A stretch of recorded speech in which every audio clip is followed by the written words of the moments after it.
Aujourd'hui, nous allons voir les bases de la programmation HTML et plus concrètement à quoi ressemble la structure d'un document HTML. Cette vidéo a donc pour objectif de vous introduire dans la programmation HTML, au final en comprenant ces balises et ce qui se cache derrière. On va du coup chercher à faire une analogie, au final, avec notre document Word, ou bien la dictée que l'on faisait en CP. Souvenez-vous, quand on était en CP, ou quand vous avez tapé vos derniers documents, vous faisiez la différence entre des titres, des sous-titres, des paragraphes, et au sein d'un paragraphe, un retour à la ligne. Et puis, on pouvait avoir différentes fois ces sous-titres. On utilisait, pour faire ça, les feuilles de style de notre document Word, qui permettaient, au-delà de faire joli, on verra comment en HTML, à travers CSS, on utilise ces mêmes feuilles de style pour réapporter le côté joli, on pouvait donner de l'information. Tout simplement, mon titre de niveau 1 peut avoir un ou plusieurs titres de niveau 2 en enfant. Et grâce à cette arborescence de titrage, mon document Word pouvait générer son sommaire automatique et retrouver de l'information. Google va utiliser de la même manière nos balises HTML et notre arborescence de balises HTML pour comprendre cette information et comprendre la structure de notre document. On va continuer à faire la différence entre un paragraphe et un retour à la ligne. Le retour à la ligne, il est contenu dans un paragraphe. Le paragraphe, il indique la fin d'une section d'information. Tout cela va se traduire dans du code à travers des balises. Mais on va toujours chercher à se rattacher à la nature de notre document et au final à l'information qu'on souhaite transmettre. Et cette information, elle a énormément d'importance. C'est ce qui va faire que votre HTML il va être bien référencé, et donc que votre site va être bien référencé. C'est ce qui va faire que votre HTML va être facilement lu par un navigateur braille, etc. Donc, toute cette structure de document a énormément d'importance. Voyons donc, concrètement, la base.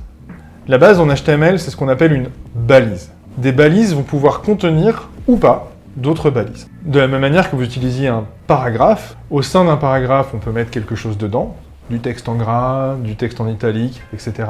Au sein d'une balise de type paragraphe, on pourra mettre une balise de type texte italique.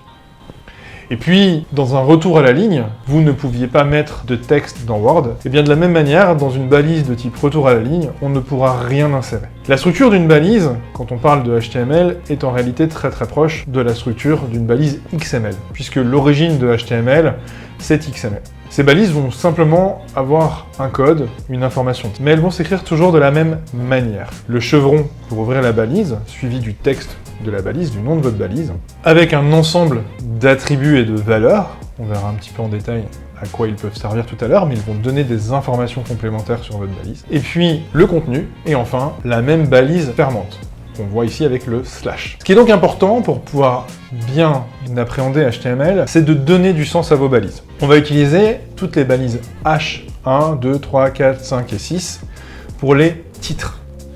H1 étant le titre de niveau 1, H6 le titre de niveau 6. Je vais donc mettre un titre de niveau 2 dans un bloc qui contient déjà un titre de niveau 1. Et j'aurai sur ma page web un seul titre de niveau 1 qui sera le titre de mon document, le titre de ma page web. Pourquoi H? Eh bien tout simplement parce que en anglais on dit heading. Ce heading c'est l'entête, le titre, et donc c'est grâce à cela qu'on va pouvoir identifier la balise. Vous voyez que si vous donnez du sens à vos balises, c'est plus facile de les retenir. Et au final, il n'y a pas besoin de se faire un lexique complet. À force de les manipuler et de leur donner du sens, vous les retiendrez naturellement. Prenons d'autres exemples. Pour les listes non ordonnées, on va utiliser UL, parce que, tout simplement, unordered list. Au sein d'une liste non ordonnée, on va vouloir mettre des items de liste. Typiquement, dans mon Word, ça aurait été tous les points, les bullet points, de ma liste. Items, on va appeler ça des list items, et donc on va utiliser la balise LI. De la même manière, si je voulais une liste numérotée, j'utiliserais à ce moment-là la balise OL, comme ordered list, toujours en mettant des list items pour mes balises d'items de liste. Et enfin, un autre exemple, le retour à la ligne, break row, va casser la ligne, peut s'écrire de deux syntaxes différentes. BR, directement, et comme cette balise n'a pas de /br, puisqu'elle ne peut pas contenir de contenu, on peut dans des versions précédentes d'HTML, mais toujours pratiquées et qui sont compatibles avec votre navigateur, utilisez la balise auto-fermante, on voit ici, donc br espace slash, qui dit que la balise, elle se ferme sur elle-même et qu'elle ne peut pas contenir de contenu. De la même manière que l'on va donner du sens à nos balises, on va chercher à donner du sens à nos attributs. Pour donner du sens à nos attributs, rien de plus simple, vous vous souvenez, les attributs, c'est quelque chose qui vont aller augmenter l'information de la balise. Typiquement, une balise IMG, pour image, a besoin de savoir quelle est l'URL de l'image à afficher. Cette URL, c'est ce qu'on appelle la source. L'attribut à donner est donc l'attribut src. De la même manière, pour le script, on va utiliser l'attribut src, puisque c'est la source du script qui va être exécuté. Pas fermé. On voit ici, on a une balise IMG qui n'est pas fermée, qui est donc auto-fermante, versus une balise script qui, elle, contient une balise /script. Pourquoi? Eh bien simplement parce que dans une image, on ne peut rien mettre. C'est l'attribut de l'image, qui est la source de l'image, qui va afficher les informations. Mais je ne peux rien insérer de plus au sein de l'image. Je ne peux pas imaginer écrire de texte directement dans l'image.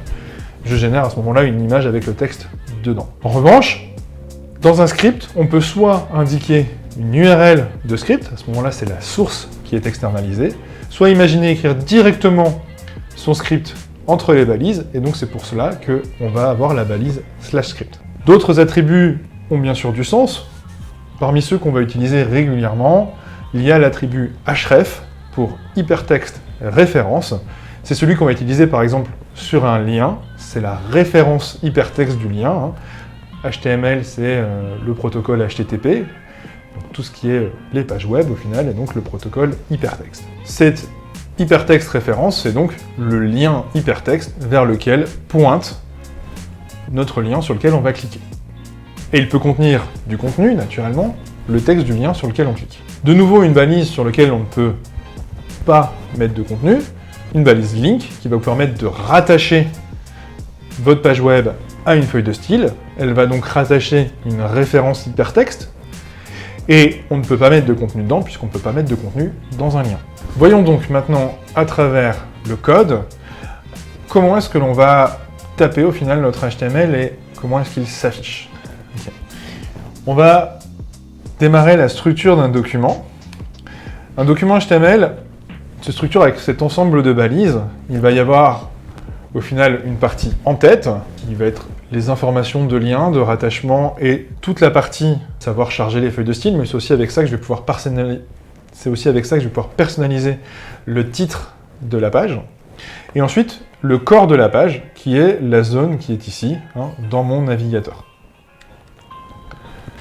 Je vais donc écrire le titre de ma page, ici, titre. Et si je viens retourner sur mon document, ici, je vois bien qu'il y a écrit le titre que j'ai choisi. Et si je retourne donc sur mon document, je vois bien le titre que j'ai choisi s'afficher dans le nom de l'onglet. La partie head de mon HTML est donc bien prise en compte. Donc cette partie head qui est ici. Je vais démarrer mon document de nouveau par un titre de document que je vais mettre dans une balise H1. Ce titre de document est donc différent du titre de l'URL. D'accord? Et ça, c'est important d'avoir bien conscience qu'il y a deux informations dans votre page web. J'ai donc tapé le titre de mon document, et le titre du document s'affiche donc dans mon navigateur immédiatement. Si je crée une liste HTML, à ce moment-là, je vais pouvoir remplir les listes items de ma liste. J'en profite pour vous montrer quelque chose d'important. Si vous voyez depuis tout à l'heure, à chaque fois que j'ouvre une balise, je vais décaler mon espace vers la droite, et à chaque fois que je la ferme, je me ramène au niveau inférieur. C'est ce qu'on appelle l'indentation. C'est grâce à cette indentation que vous allez réussir à débugger votre code. Prenez donc soin de bien le faire dès le départ. Soyez assez attentif là-dessus, vous gagnerez beaucoup de temps à débugger et vous arracherez beaucoup moins de cheveux. Et donc on voit instantanément ici une liste séparée avec des items, voilà, très clair, avec des bullet points. Au sein d'une liste avec des items avec des bullet points, je peux sans problème m'amuser à rajouter une sous-liste, par exemple avec des OL. Je peux m'amuser à rajouter une sous-liste, donc en liste ordonnée par exemple.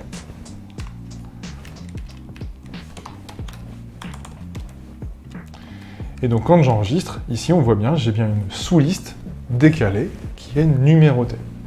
J'ai donc un petit peu comme si dans Word j'avais créé une tabulation pour pouvoir créer une sous-liste. Voilà donc l'introduction à HTML. N'hésitez pas à manipuler de votre côté, c'est aussi comme ça qu'on apprend. Et encore une fois, retenez bien, donnez du sens à vos balises et indentez votre code.